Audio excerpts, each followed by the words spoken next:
They say the cafe opens its doors only when your soul has a question it can no longer ignore. Tonight, a woman arrives in the pouring rain, clutching a small velvet box to her chest. Her eyes are sharp, her posture rigid, but her heart trembles. The box carries more than jewelry. It carries a choice that shaped her life. As the door closes behind her, the cafe flickers with restless light. Memories stir, and a truth long hidden is about to awaken. Part 1. The arrival in the rain. The storm had been building all evening. The city streets glistened under the weight of pouring rain, the lamps haloed in mist, the gutters rushing with water that reflected streaks of red and gold from passing cars. Few dared venture out into weather like this, and fewer still stumbled upon the cafe unless something, fate, memory, or longing, guided their steps. The door creaked open with a sharp gust of wind, carrying in the scent of rain-soaked earth and trembling leaves. The regulars looked up, curious but unsurprised. After all, the Café Between Lives was no ordinary place. Its doors opened not for those seeking shelter from storms, but for those seeking shelter from the storms within. A woman stepped inside, her presence commanding but frayed at the edges. Her umbrella had long since failed her. Her gray coat clung damply to her frame.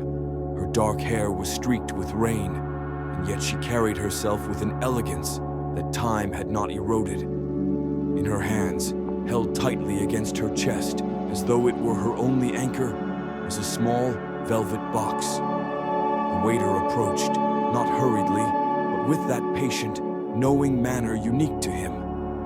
His eyes glanced at the box before meeting hers. For a fleeting moment, something like recognition passed between them, though Eleanor, yes, that was her name, could not say why. "Welcome," he said softly, as though his voice were meant to soothe the storm clinging to her shoulders. "A table for one." She nodded, her lips pressed into a thin line, unable or unwilling to speak. The cafe was unusually quiet. The storm outside muffled the world, turning the space into a sanctuary of warm lamps and polished wood. Eleanor took a seat near the window, though the view was blurred by rivulets of water racing down the glass. She placed the box on the table carefully, almost ceremonially, and then folded her trembling hands in her lap. From across the room, a couple laughed over their steaming mugs, their joy muted by the strange gravity Eleanor seemed to bring with her. The box caught the light oddly, its burgundy velvet glimmering faintly, almost as if it absorbed and released the glow of the cafe's lamps. The waiter returned with tea, though she hadn't ordered. The porcelain cup trembled slightly as she reached for it, her fingers brushing against the warmth, though her gaze never left the velvet box. "Storm caught you by surprise?" the waiter asked gently. Eleanor shook her head. Her voice, when it came, was quiet, but edged with something sharp. "No, I came here for this." Her eyes flicked to the box, and for the briefest moment, the cafe lights flickered, as though the entire room was listening.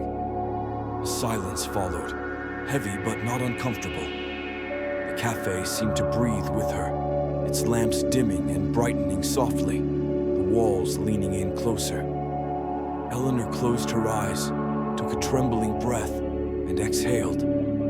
She had carried the box for decades, hidden it in drawers, moved it from house to house, locked it away, and yet never parted with it. Tonight, for reasons she couldn't quite name, she had felt compelled to bring it here, to this place she had never seen, but which seemed to have been waiting for her. Her tea cooled, untouched. The velvet box sat in the center of the table, small and unassuming, but alive with memory. Eleanor could not yet bring herself to open it, but she knew this. Her story had already begun. Outside, the storm raged louder, but inside, time slowed, the air thick with the weight of secrets and the promise of revelation. The Café Between Lives had opened its doors for Eleanor, and for the box she had carried for a lifetime. Part 2. The Velvet Box. tea had grown lukewarm, but Eleanor didn't seem to notice. Her gaze was fixed on the small velvet box before her, as though it might vanish if she looked away. She reached out once, her hand hovering over it, then withdrew, folding her fingers tightly in her lap. The waiter returned, not with questions, but with quiet presence. He placed a small saucer of sugar cubes on the table, though she had not asked for them. His eyes lingered for a heartbeat on the box before he gave her a small nod, almost like encouragement, then walked away. Eleanor exhaled slowly. The storm outside beat against the windows in rhythm with her heart. She touched the box, her fingertips brushing the worn velvet. It felt strangely warm, as though it had absorbed years of the emotions poured into it. Sorrow, longing, regret. When she tried to lift the lid, it resisted, as it always had. She pressed harder, but the hinge seemed locked. A quiet frustration rose in her chest. This was nothing new. She had tried countless times before, with the same result. For nearly 40 years, the box had remained sealed, an object both precious and infuriating. But tonight, in this cafe, something felt different. The lamps above her flickered faintly. The air seemed to hum, as though the cafe itself was listening, waiting. "You've carried it long enough," she whispered to herself, her voice trembling. "Why can't you just let it go?" Her mind raced back to the first time she held it. She remembered the night, a cold evening, much like this one. He had pressed it into her hand, his eyes searching hers with a hope that terrified her. The box had been lighter then, filled with possibility instead of years. She remembered refusing to open it that night. She remembered the silence that followed, and she remembered walking away. The box shivered faintly under her touch, as though echoing the memory. Eleanor gasped softly and drew back her hand. The faint glow she had thought was just the cafe's light now seemed to pulse from within the velvet itself. The couple across the room had grown quiet. The cafe was attentive. Even the storm outside seemed to pause, the thunder receding into the distance. Eleanor pressed both palms against the box, her eyes stinging with tears. "I can't," she whispered, her voice cracking. "Not yet." The waiter appeared again, this time carrying a small candle. He set it gently on the table beside her, its flame dancing steadily, casting golden light over the velvet. His words were soft but deliberate. "Some boxes only open when the heart is ready." Eleanor looked up at him, her lips trembling. "And if it never is?" He tilted his head, his expression unreadable, yet kind. "Then the cafe wouldn't have brought you here tonight." For a long moment, Eleanor sat frozen, her breath shallow. She felt the truth of his words ripple through her like the storm's wind. The cafe was not a place one found by chance. It was a place that found you. Her fingers tightened around the edges of the box once more. She did not open it, not yet, but she no longer pulled away. Instead, she whispered to the box itself, as if it could hear her. "Then show me what I've carried all these years." The cafe lights flickered, and for the first time, the lid shifted ever so slightly, a promise that the box's secret was ready to awaken. Outside, the storm began to soften, the rain falling steadier, calmer, as though waiting for the moment that was still to come. Part 3, the proposal that never was. The lid had moved, just a fraction, but enough to stir something long buried in Eleanor's chest. She closed her eyes, and when she opened them again, the cafe was no longer quite the same. The walls seemed to shift with memory, the glow of the lamps softening, the air carrying the scent of lilacs she had not smelled in decades. And suddenly, she was back. It had been spring, though a cool one. She remembered the jacket he wore, navy blue, fraying slightly at the cuffs. His name was Thomas, and to Eleanor, he had always seemed just a little out of reach. as though he belonged to a world brighter and braver than her own. They had walked along the river that night, the city quiet around them, the moonlight catching in his hair. Eleanor remembered the nervous way he spoke, circling around the words, until finally he stopped, turned to her, and pressed the velvet box into her hand. She hadn't opened it then. She hadn't dared. "I wanted to ask you properly," he had said, his voice breaking with hope and fear. "But I thought, maybe this way, you'll carry the question with you until you're ready." Eleanor had felt her throat tighten. The weight of expectation, the fear of failing him, the doubt in her own worth. It had all tangled inside her, and she couldn't speak. She had pressed the box back into his hand. "Not now," she'd whispered. And then she walked away. In the cafe, Eleanor felt her chest ache with the memory. She had carried the box ever since, because he had insisted she keep it. She remembered his eyes as he closed her hand around it again, his final words like a scar etched into her heart. "Then when you're ready, open it, no matter how long it takes." Tears blurred her vision. The candle on her table flickered, as though echoing Thomas's voice. She could almost see him, sitting across from her, his hands folded, his smile half nervous, half hopeful. She spoke into the memory, her voice trembling. "I thought I had more time. I thought, if I waited, the fear would fade." But time had not given her courage. Time had only made the silence heavier. The velvet box pulsed faintly under her fingers, the glow brighter now. Eleanor's breath hitched. For the first time in 40 years, the lid shifted again, opening just slightly, and she caught a glimpse of what lay within. A golden ring, simple but shining with the light of love that had never dimmed. Her hand flew to her mouth. The sight of it was both unbearable and beautiful. "I wasn't ready," she whispered to the ring, to the ghost of the man who had given it to her. "But I carried you. I carried us, all this time." The cafe around her seemed to hold the moment in reverence. The storm outside quieted further, as if the entire world were pausing to let her remember, to let her grieve.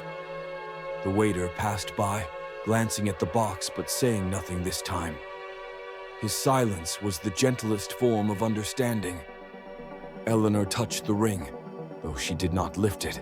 Her tears spilled freely now, streaking her cheeks. She could feel Thomas's presence, as though he were sitting right there, waiting patiently, just as he always had. For the first time, Eleanor did not look away from the velvet box. She let it stay open, let the light of the ring fill her, and whispered, "I see you now. I remember." And for a fleeting moment, the cafe shimmered, and across from her, the faint outline of Thomas smiled, as though he too had been waiting for this night all along. Part 4, the ghost across the table. The shimmer did not fade quickly. At first, Eleanor thought it was only her tears distorting the candlelight, but then the air thickened, humming softly, and the shape across the table sharpened into form. Thomas. He looked almost as she remembered, youthful, kind-eyed, his navy jacket neat, his smile hesitant but steady. Yet there was something unearthly about him, a faint translucence, as though he were made of smoke and memory. The glow of the ring in the box illuminated his presence, making the impossible suddenly, undeniably real. Eleanor's breath caught in her throat. Her fingers clutched the edge of the table, as though anchoring herself to reality. "Thomas," she whispered, her voice breaking on the name she had not spoken aloud in years. He tilted his head, his familiar gesture, the one that always meant he was listening. "You've carried it all this time," he said softly, his voice layered with both warmth and sorrow. Eleanor could not stop the tears now, spilling hot and relentless down her cheeks. "I couldn't open it," she confessed. "I was afraid of what it meant, afraid of failing you, afraid of being seen." Thomas's expression softened. He leaned forward, though his hands never touched the table, never touched hers. I never wanted perfection, Eleanor. I wanted you, just you. The words pierced her like sunlight through clouds. She had replayed their last night together 1,000 times. But never had she allowed herself to imagine this response, this forgiveness. I thought, Eleanor's voice trembled, that if I said no, I'd lose you forever. And if I said yes, I'd disappoint you. You did neither, Thomas said gently. You carried me. You carried the choice. And here we are. The cafe around them seemed hushed, listening. Other patrons glanced at her table, but their faces were unreadable, almost dreamlike, as though they too were part of the magic weaving around Eleanor's moment. She pressed her hand over her heart. But it's too late now, she said, her voice a whisper of despair. You're gone. Thomas smiled faintly, that bittersweet curve of lips she had loved. Gone, yes, but not lost, not to you, not while you carry me. The ring in the box glowed brighter, the light spilling across the table, across Thomas's form, making him both more real and more fragile. He looked almost as though he might dissolve into the light. Why show yourself now? Eleanor asked, desperate. Why tonight? Because tonight, he said, you were finally ready to open the box. The truth of it hit her with a force that made her chest ache. She had not been ready for decades. She had buried the box in drawers, hidden it in closets, tried to pretend it didn't matter. But it always returned to her hands. And tonight, in this strange cafe that seemed to exist outside of time, she had finally chosen to face it. Thomas reached out, his hand hovering just above hers. Though she felt no weight, no warmth, a tingle swept her skin as though the memory of his touch lingered. You can't change the past, he said softly, but you can carry it with peace instead of regret. Eleanor sobbed, her body shaking, her voice raw. I miss you. Thomas's form wavered, light streaming through him like water. And I've missed you, but you don't need to keep punishing yourself.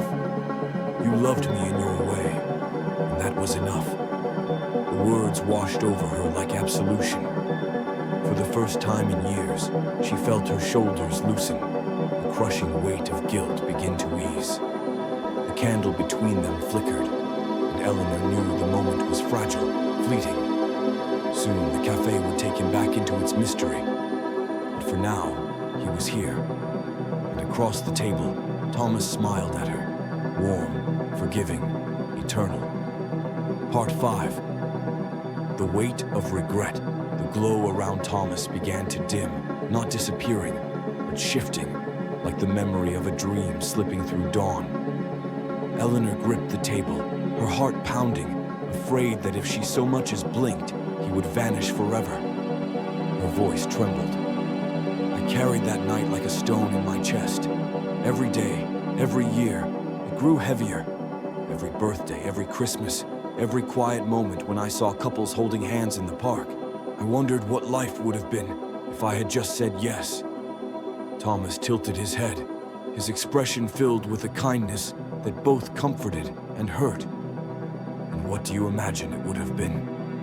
Eleanor closed her eyes, the pictures spilling through her mind. A little house with a garden, laughter in the kitchen, maybe children, maybe not. But I know one thing, it would have been together. And instead, I chose silence. The words cracked something open inside her. She pressed a hand to her chest, as though holding herself together.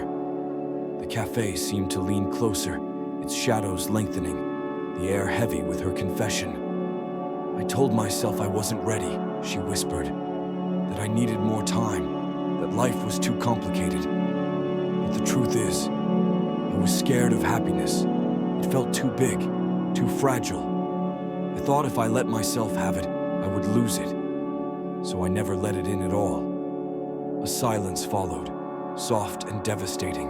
Across from her, Thomas's figure shimmered, the glow from the velvet box illuminating his features.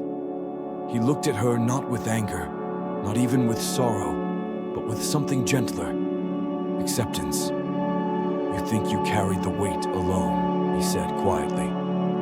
But Eleanor, you've forgotten. You also carried the love. Even in regret, it was there.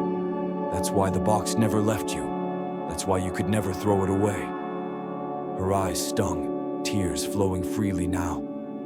Because it was the last piece of you I had. Thomas smiled faintly. And because deep down, you knew love doesn't vanish with time. It waits, patiently, sometimes painfully, but it waits. The ring pulsed brighter, its golden surface reflecting both her tears and his fading form. The light seemed to hum with truth, pressing against Eleanor's chest, urging her to finally let go of the crushing regret. I wasted so much time, she whispered. I wasted a life. Thomas leaned forward, his voice gentle but firm. No life is wasted if it carries love. You didn't fail me, Eleanor. You failed yourself by believing you weren't enough, but you always were. The words tore through her like lightning. She covered her face with her hands, sobbing into them, years of buried grief pouring out all at once. The sound was raw, primal, but the cafe did not turn away. The other patrons seemed to fade into shadows, giving her privacy. Even the storm outside was silent, as though the whole world honored her release. When she finally lowered her hands, her face blotched and wet, Thomas was still there. Fainter, yes, but present. His eyes held hers with quiet strength. You don't have to carry the weight anymore, he said. Let the love remain, but put down the regret. You've punished yourself long enough. Her lips trembled. And if I can't, then this cafe, he said, smiling gently, will keep inviting you back until you can.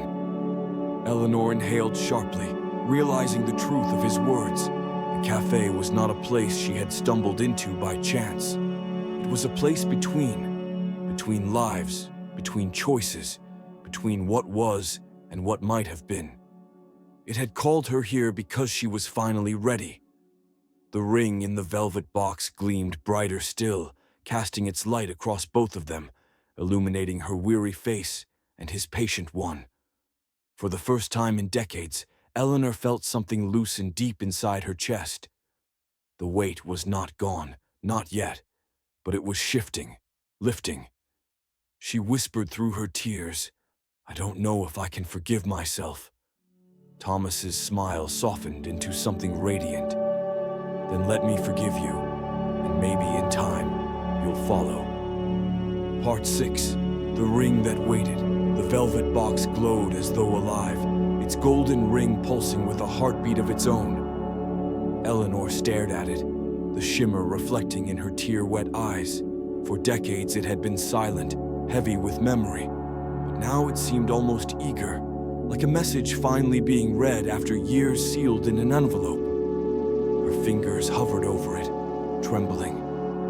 She had never been able to touch it for long, never able to slip the ring onto her finger. The thought always brought a crushing mix of longing and guilt. But tonight, in this strange cafe, with Thomas's fading form before her, the pull was undeniable. Why did I keep it? She asked, her voice raw. Why didn't I give it back to your family, or bury it, or anything?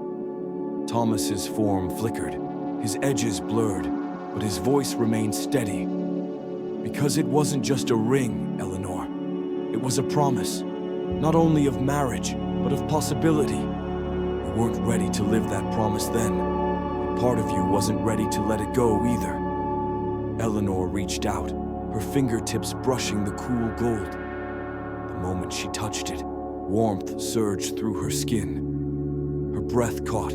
It felt almost alive, like Thomas's hand had once felt when it closed around hers. The cafe lights dimmed, leaving only the glow of the ring and candle. Shadows rippled across the walls, stretching like memories. Eleanor gasped softly, and suddenly she was no longer just sitting at the cafe table. She was remembering the night he had proposed. The rain tapping on the window, the smell of damp earth, the way he had fumbled with the velvet box, nervous but hopeful. She had loved him deeply, so deeply it terrified her. She remembered the surge of joy when she saw the ring, quickly followed by the wave of fear that made her hesitate. And in that hesitation, the moment had slipped away forever. Her throat tightened. I should have said yes. I should have been brave. Thomas leaned closer, though his hand never touched the table. You weren't ready. That doesn't erase the love you gave me. Love doesn't vanish because fear interrupted it. Eleanor's tears shimmered in the golden glow. But what does it mean now? The ring. Why is it glowing? Why is it waiting? Because, Thomas said gently, it was never meant for one lifetime only. Love this strong. It waits. It crosses time. It crosses silence. It even crosses death. The words hit Eleanor like a bell ringing deep in her chest. She looked down at the ring again, her reflection swimming in its polished surface. For the first time in decades, she didn't see failure. She saw possibility. Not of a future with Thomas in this world, but of peace, of carrying his love forward instead of dragging it like chains. She slipped the ring onto her finger. The cafe erupted in light. Candles flared, the storm outside cracked with lightning, and every glass and silver utensil on the tables glimmered as though alive. Eleanor gasped, clutching her chest as warmth surged through her whole body. Grief, love, regret, and release, crashing together in a wave that left her breathless. Across from her, Thomas smiled. His form shimmered brighter than ever, but she could tell he was fading.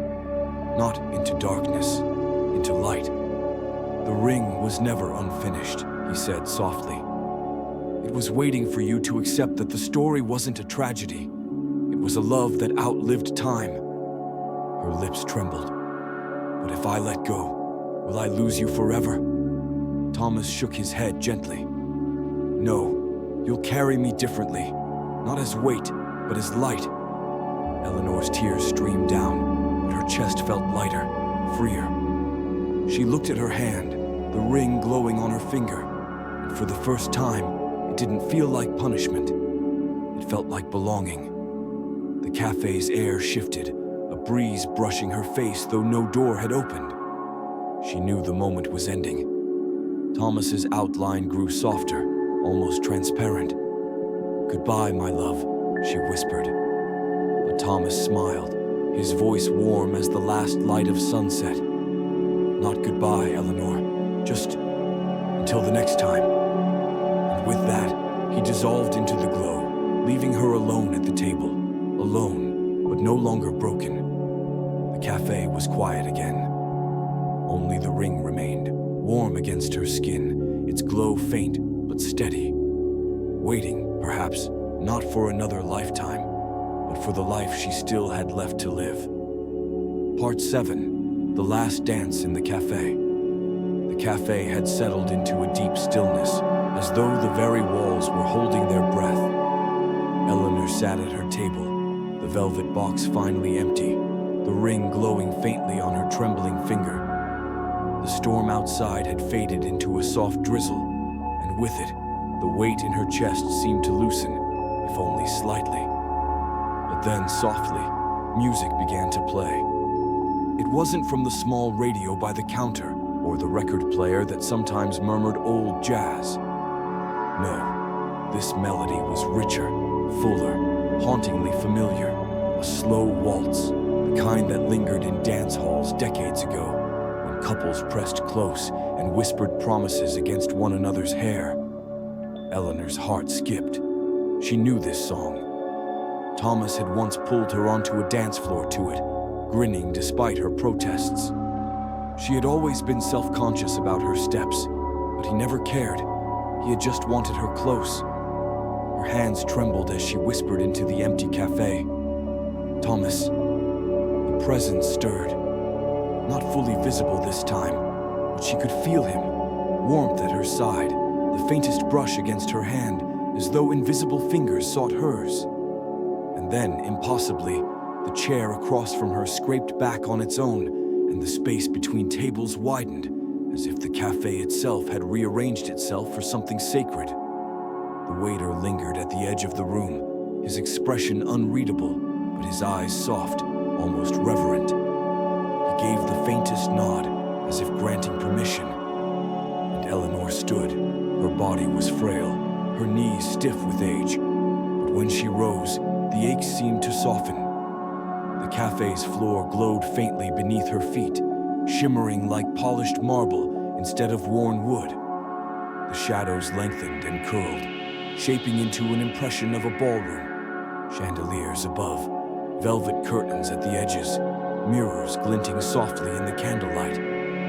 She reached out, and though her hand touched only air, she felt it, the ghost of his palm against hers, steady, guiding. The music swelled, and Eleanor danced, not perfectly, not gracefully, but with every ounce of love still burning inside her. She closed her eyes, and she was no longer old, no longer bent with grief. She was the girl in the river light again, her heart thundering, Thomas's hand warm against her back. The cafe blurred and became every dance floor she'd been too afraid to step onto, every night she had let slip away. Tears streamed down her face, but her lips curved into a smile. Each turn, each step, felt like rewriting time itself, not erasing the years of silence, but redeeming them. At one point, she opened her eyes, and there he was, Thomas. Not the blurred shadow, not the fading outline, but whole. His eyes shone, his smile soft and full of love. He looked just as he had the night he gave her the velvet box, hopeful, alive. They swayed together, even though she knew her arms were empty. Her heart didn't care. "Do you forgive me?" she whispered, her voice breaking. Thomas leaned close, his breath warm against her cheek. There was never anything to forgive. Eleanor let out a sob that broke into laughter, and she pressed her forehead against the memory of his shoulder, dancing as though she could stay there forever. But forever was not promised here. The song drew to its final notes. The cafe's illusions began to dim. The chandeliers flickered away. The velvet curtains melted into shadow, and the worn wooden floor returned beneath her feet. She could feel him slipping, like water through her fingers. Her arms fell empty, and yet she didn't collapse in grief. She stood tall, the ring still glowing on her finger, her chest filled not with despair, but with something she had thought lost long ago. Peace. The waiter approached softly, carrying a small silver tray. On it, a single glass of champagne, bubbling faintly. He set it before her without a word. Eleanor lifted the glass, her hand steady now. "To love," she whispered. And somewhere in the quiet, she swore she heard Thomas echo her words. The cafe fell silent again, but the peace lingered, woven into the very air. Part 8, the waiter's lesson. The champagne glass sat half empty on the table, its bubbles fading to stillness. Eleanor traced a fingertip along its rim, her thoughts tumbling like autumn leaves. The dance lingered in her bones, unreal, impossible, yet more true than anything she had lived in years. The waiter, tall and quiet as ever, approached her table. His steps were unhurried, as though he moved to the cafe's secret rhythm. He paused beside her, folding his hands neatly in front of him. "Did you enjoy your dance?" he asked gently. Eleanor gave a small laugh that cracked in her throat. Enjoy. It nearly broke me, and yet it healed me. The waiter nodded as though this answer pleased him. He glanced at the velvet box, now empty but still radiant in its own way. "Objects carry weight," he said softly. "Not because of what they are, but because of what they hold. Regret, hope, memory." Eleanor tilted her head. "And this one? What does it hold now?" He considered, his eyes thoughtful, almost luminous. Peace, I think. You've given it back its rightful shape. She frowned slightly. But why now? Why this cafe? I've hidden that box for decades. Why here, of all places, does it open? The waiter leaned closer, his voice dropping to a near whisper, as though confiding something sacred.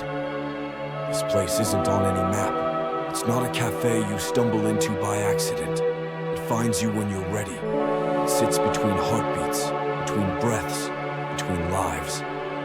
Eleanor's pulse quickened. Between lives, she echoed.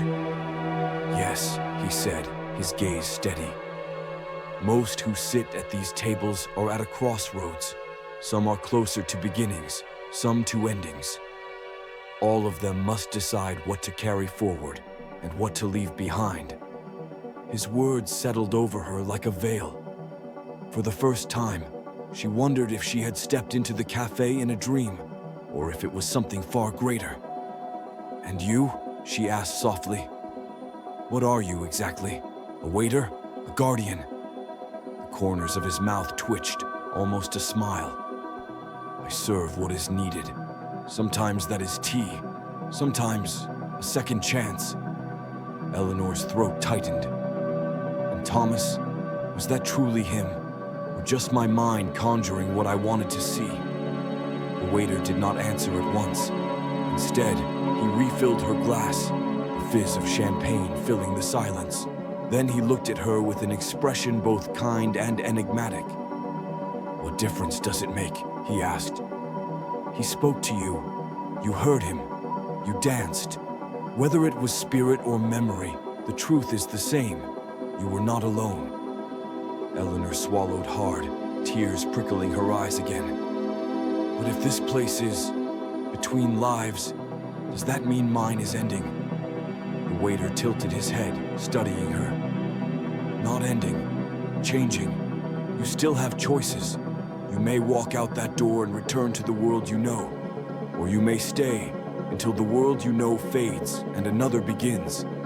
The cafe does not force decisions. It reveals them." The words struck her like a bell, deep and resonant. For the first time, she realized how heavy the air around her felt, like a pause stretched long, holding her between what was and what might be. Her gaze fell to the velvet box again. She touched it gently, no longer afraid. "I don't know what to choose," she whispered. The waiter leaned closer, his voice low, steady. "Then let the cafe show you. One truth at a time, one dance at a time." And with that he straightened, smoothing the front of his vest, as though resetting himself into his role. He left her with her champagne, her empty velvet box, and the lingering music of her own heart. For the first time in decades, Eleanor did not feel crushed by regret.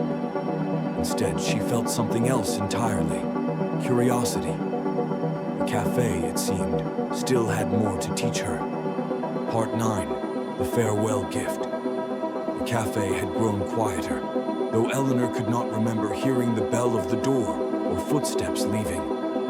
It was as if the world outside had dissolved into mist, leaving only her, the velvet box, and the waiter's patient presence. The steady hum of silence felt alive, filled with possibilities yet unspoken. Eleanor lifted the velvet box one last time. Its surface no longer chilled her. Instead, the fabric seemed to pulse faintly, like a heartbeat she could almost feel beneath her palm. "What happens to it now?" she asked softly, as if the box itself might answer. The waiter appeared at her side again, a silver tray balanced effortlessly in his hands. On it, she noticed something new: a small envelope, sealed with dark red wax. No name written across it, no markings except for the faint impression of a rose pressed into the wax. "It waits," he said simply, setting the tray before her. "Until you decide." Eleanor frowned, looking between the envelope and the box. "Decide what?" He regarded her with that same unreadable calm. Whether to carry it forward, or to let it rest here. Her breath hitched. "If I take it with me, what happens?" The waiter folded his hands. Then the love and the regrets bound to it remain part of your story. They will color what remains of your life, and perhaps even what comes after. Sometimes that burden is too heavy. Sometimes it is what gives a person strength. And if I leave it, she whispered, then you walk lighter. The memory stays safe within these walls. You carry only the lesson, not the weight. Eleanor's fingers trembled around the box. She thought of Thomas, of his laughter, of his steady hands guiding her through the dance. She thought of the long, aching years when the velvet box had been nothing but a prison for her guilt. How could she let it go? How could she keep it? Her eyes flicked to the envelope. And this? The waiter smiled faintly. A gift, not for Thomas, not for the past, for you. Her pulse quickened as she broke the wax and slid the card free. Inside, written in flowing ink, was a single line. You're allowed to love again. The words blurred as tears welled in her eyes. She pressed the card against her chest, a sob caught between grief and laughter. I'm too old, she murmured, shaking her head. Too old for beginnings. The waiter leaned closer, his voice steady, timeless. Love has no age, only courage. Eleanor let out a shaky laugh, then clutched the velvet box one last time. For a long moment, she closed her eyes, breathing in the faint scent of rain and coffee that lingered in the cafe. When she opened them, she placed the box gently on the silver tray. It was not an act of loss, but of release. The box shimmered faintly, then dissolved into a scatter of golden motes, vanishing into the still air. The tray was empty. Yet Eleanor's chest felt fuller than it had in decades. The waiter gave a small bow. Then it is settled. She still held the envelope, the card tucked inside. She pressed it to her heart and whispered, "Thank you." The waiter inclined his head. The cafe only opens the doors. You walked through them. For the first time, Eleanor felt ready. Not ready to leave life, not ready to cling to it, just ready for whatever awaited her, wherever she chose to go next. The bell over the cafe door chimed softly. She turned her head. The world outside was no longer mist, but a quiet street bathed in dawn light. The night was over. A new day waited. Eleanor rose from her chair, the envelope held firmly in her hand, and stepped toward the door. Part 10. The Dawn. Beyond the door. Eleanor's hand rested on the cafe door, the envelope pressed to her chest. The morning sun streamed through the glass, catching the raindrops still clinging to the windows, scattering light like diamonds across the wooden floor. The storm had ended. The world outside waited, serene and vast, but she hesitated, savoring the final moments in the cafe that had changed everything. The air was quiet, yet alive with residual magic. The velvet box had vanished. Thomas's presence had faded, but the lessons, the love, and the long overdue forgiveness remained. She felt lighter than she had in decades. The waiter appeared beside her silently, as if sensing the exact moment. His eyes were gentle, patient, and filled with quiet authority. "Are you ready?" he asked. Eleanor took a deep breath, feeling the weight of years lift from her shoulders. "I think I am," she whispered. He inclined his head. "The cafe has guided you to the edge of your memories, your regrets, your love. Now you decide what to carry forward." She glanced down at the envelope, the simple card inside. "You're allowed to love again." Her lips trembled into a soft, grateful smile. The message was clear. The past had been honored, the lessons learned, and now it was time to step forward. The door before her was more than wood and glass. It was a threshold. Not just between the cafe and the city streets, but between the woman she had been and the woman she could become. Between a life weighed down by regret and a life open to possibility. She stepped forward, her hand brushing the handle, and felt the morning air seep into her, crisp and real. It carried the scent of rain-soaked earth, of blooming flowers, of new beginnings. Each breath seemed to fill her with strength she had long forgotten. As she opened the door fully, light spilled across her face, and she felt the warmth of the sun on her skin. Eleanor knew Thomas would not be standing there, not in this world, yet she carried him in every heartbeat, every memory, every soft, lingering thought of love reclaimed. The streets were quiet, almost deserted, the city washed clean by the storm. Yet Eleanor no longer felt small, no longer felt alone. She was a woman who had faced decades of regret, who had danced with ghosts, who had embraced love lost and love remembered. She was ready. The cafe's door closed softly behind her, not with finality, but with the promise that it would open again, when another soul needed guidance, when another heart carried a box heavy with memory and longing. Eleanor walked into the morning, the envelope in her hand, the ring still glowing faintly on her finger, a symbol of courage, of love, of redemption. She didn't know what awaited her in the hours and years to come, but for the first time, she looked forward to it. The dawn beyond the door was hers to step into, and somewhere, far beyond time and memory, Thomas's presence smiled quietly, watching, waiting, content. The Café Between Lives remained, patient and eternal, ready for the next story.